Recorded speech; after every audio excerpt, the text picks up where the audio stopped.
स्वागत है आपका संगीत। धन्यवाद धन्यवाद आपका। क्या वजह है ठाकुर संगीत सोम की जो बीजेपी प्रत्याशी हैं मुजफ्फरनगर के, उनसे नाराजगी? भाई मेरी कोई नाराजगी नहीं है, ना मेरी कोई प्रत्याशी ने भैंस खोल रखी जो उससे मेरी नाराजगी होगी। मेरी कोई नाराजगी नहीं है। वो भी भारतीय जनता पार्टी के कार्यकर्ता है, मैं भी भारतीय जनता पार्टी का कार्यकर्ता हूँ। वो अपना काम कर रहे हैं, मैं अपना काम कर रहा हूँ। तो नाराजगी की खबर आप ही मीडिया वाले दे रहे हैं, मेरी तो कोई नाराजगी नहीं है।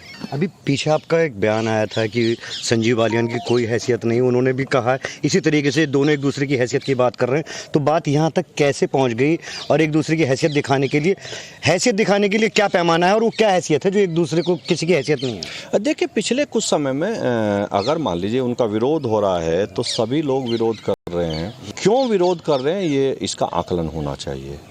आखिर क्यों भारतीय जनता पार्टी का कार्यकर्ता उनका विरोध कर रहा है, इसका आकलन होना चाहिए। भारतीय जनता पार्टी का कार्यकर्ता मजबूती से बिना जाति पाति के भेद के वो काम करता है।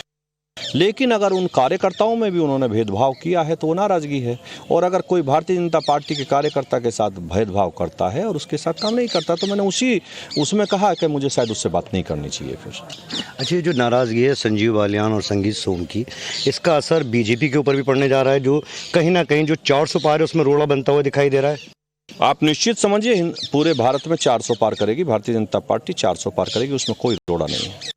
तो आप मुजफ्फरनगर के अंदर संजीव बालियान बीजेपी के लिए वोट लोगों से मांग रहे हैं, क्या अपील करते हैं खास तौर से मुजफ्फरनगर सीट के लिए? अब वो तो संजीव बालियान से पूछिए ना वो क्या अपील करते हैं। वो तो आप ही कह रहे हैं ना कि संजीव बालियान क्या अपील करते हैं। वो तो आप संजीव बालियान जी से पूछेंगे कि वो क्या अपील करते हैं।